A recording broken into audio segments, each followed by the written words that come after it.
അസ്സലാമു അലൈക്കും വറഹ്മത്തുള്ളാഹി. ഹദീസ് ക്ലാസ് 16. ബിസ്മില്ലാഹിർ റഹ്മാനിർ റഹീം. അൽഹംദുലില്ലാഹി റബ്ബിൽ ആലമീൻ. അല്ലാഹുമ്മ സ്വല്ലി വസല്ലിം വബാരിക് അലാ സയ്യിദിനാ മുഹമ്മദിൻ വഅലാ ആലിഹി വസഹ്ബിഹി വമൻ തബിഅഹും ബിഇഹ്സാനിൻ ഇലാ യൗമിദ്ദീൻ. അമ്മാ ബഅദ്.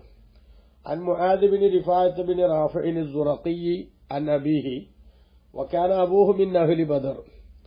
മുആദ് ബിൻ റിഫാഅത്ത് ബിൻ റാഫി അസ്-സുറഖി റളിയല്ലാഹു അൻഹു റിപ്പോർട്ട് ചെയ്യുകയാണ്, അദ്ദേഹത്തിന്റെ പിതാവായ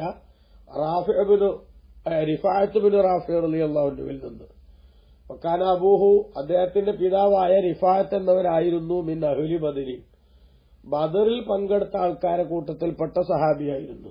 ഖാല, അദ്ദേഹം പറഞ്ഞു, ജാ ജിബ്രീലു ഇല നബി സല്ലല്ലാഹു അലൈഹി വസല്ലം, ജിബ്രീൽ അലൈഹിസ്സലാം നബിതങ്ങളുടെ അടുത്തേക്ക് വന്നു. ഫഖാല, എന്നിട്ട് പറഞ്ഞു, അല്ലെങ്കിൽ ചോദിച്ചു, മാ തഉദ്ദൂന അഹ്ല ബദരിൻ ഫീക്കും, ബദരീങ്ങളെ നിങ്ങളുടെ കൂട്ടത്തിൽ എങ്ങനെയാണ് നിങ്ങൾ പരിഗണിക്കുന്നത്, എങ്ങനെയാണ് കണക്കാക്കുന്നത് എന്ന് ചോദിച്ചു. അതായത് അവരുടെ സ്ഥാനം എന്താണെന്ന്. ഖാല, നബി സല്ലല്ലാഹു നിങ്ങൾ പറഞ്ഞു, മിൻ അഫ്ളലിൽ മുസ്ലിമീൻ, മുസ്ലിമീങ്ങളുടെ കൂട്ടത്തിൽ ഏറ്റവും ശ്രേഷ്ഠന്മാരിൽപ്പെട്ടവരായിട്ടാണ് ഞങ്ങൾ പരിഗണിക്കുന്നത്.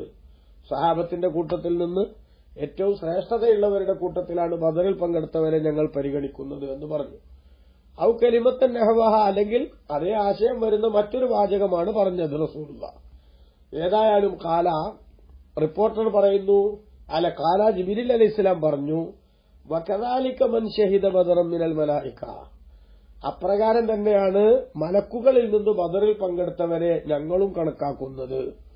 ഇമാം ബുഖാരി തന്റെ സഹീഹിന്റെ 3992 നമ്പർ ഹദീസായി ഉദ്ധരിച്ച ഈ ഹദീസിൽ നിന്ന് നമുക്ക് മനസ്സിലാക്കാൻ സാധിക്കുന്ന സംഗതി, ബദറിൽ പങ്കെടുത്ത സഹാബികളും ബദറിൽ പങ്കെടുത്ത മലക്കുകളും വലിയ മഹത്വത്തിന്റെയും ബഹുമാനത്തിന്റെയും ആളുകളാണ്.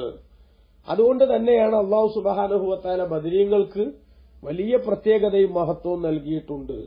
നമുക്കറിയാമല്ലോ, ഇസ്ലാമിക ചരിത്രം പരിശോധിക്കുമ്പോൾ ബദറിൽ പങ്കെടുത്ത സഹാബികളിൽ നിന്ന് എന്തെങ്കിലും അരുതായ്മകൾ വന്നാൽ പോലും അള്ളാഹുവിന്റെ റസൂൽ സല്ലല്ലാഹു അലൈഹി വസല്ലം തങ്ങൾ അവരെ ആക്ഷേപിക്കാറില്ല. ബദരീങ്ങൾക്ക് നിയമം ബാധകമല്ല എന്ന അർത്ഥത്തിലല്ല, മറിച്ച് വല്ല അബദ്ധവും വന്നാൽ അത് അള്ളാഹു പുറത്തു കൊടുക്കും അവർക്ക് എന്ന് നേരത്തെ തന്നെ അള്ളാഹു സുബ്ഹാനഹു വ തആല അവരുടെ മഹത്വം പ്രകാശിപ്പിച്ചിട്ടുള്ള, അവരുടെ മഹത്വം പ്രഖ്യാപിച്ചിട്ടുള്ളതാണ്. അതിനു മാത്രം പവറുള്ളവരാണ് ബദരീങ്ങൾ. എന്തുകൊണ്ട് ബദരീങ്ങൾ അങ്ങനെ പവറുള്ളവരായി? സത്യാസത്യ വിവേചനത്തിനു വേണ്ടിയുള്ള പോരാട്ടത്തിന്റെ രംഗത്ത് ഒരു മുൻപരിചയമില്ലാത്ത സാഹചര്യം ഉണ്ടായിട്ട് കൂടി പ്രതികൂല അവസ്ഥകൾ മുഴുവനും ജീവിതത്തെ വരിഞ്ഞു മുറുക്കുന്ന ഘട്ടത്തിൽ പോലും അള്ളാഹുവിനും അവന്റെ റസൂലിനും വേണ്ടി അങ്ങേയറ്റത്തെ ത്യാഗത്തിന് തയ്യാറായ, ജീവൻ കൊടുക്കാൻ സമർപ്പണത്തിന്റെ കൃത്യമായിട്ടുള്ള നിലപാട് പ്രഖ്യാപിച്ചുകൊണ്ട് പടച്ചവന്റെ പൊരുത്തം എന്ന ആ ലക്ഷ്യസാക്ഷാത്കാരത്തിന് വേണ്ടി എല്ലാം മറന്ന് രംഗത്തിറങ്ങിയിട്ടുള്ളവരാണ് ബദരീങ്ങൾ. അതുകൊണ്ട് തന്നെ അവർക്ക് എല്ലാ കാലഘട്ടത്തിലും അല്ലാഹു തആല വലിയ മഹത്വവും പ്രത്യേകതയും പ്രഖ്യാപിച്ചിട്ടുണ്ട്. അതുകൊണ്ടാണ് ബദരീങ്ങളുടെ അനുസ്മരണം നടക്കുന്ന ഈ സമയത്ത് ഈ ഹദീസ് നമ്മൾ പഠിക്കുമ്പോൾ അല്ലെങ്കിൽ നമ്മൾ മനസ്സിലാക്കുമ്പോൾ അതിനു മാത്രം പവറുള്ളവരാണ് ബദരീങ്ങൾ എന്ന കാര്യത്തിൽ തർക്കമില്ല. അവരുടെ അസ്മാ ചൊല്ലുന്നത് പോലും ആ ബഹുമാനത്തിന്റെ ഭാഗമായി പരിഗണിക്കുമ്പോൾ ഏറ്റവും നല്ല പുണ്യകരമായ ഒരു കർമ്മമായി പരിഗണിക്കപ്പെടുന്നതും അതുകൊണ്ട് തന്നെയാണ്.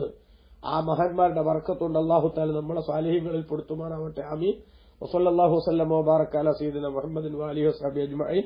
വൽഹംദുലില്ലാഹി റബ്ബിൽ ആലമീൻ. വസ്സലാമു അലൈക്കും.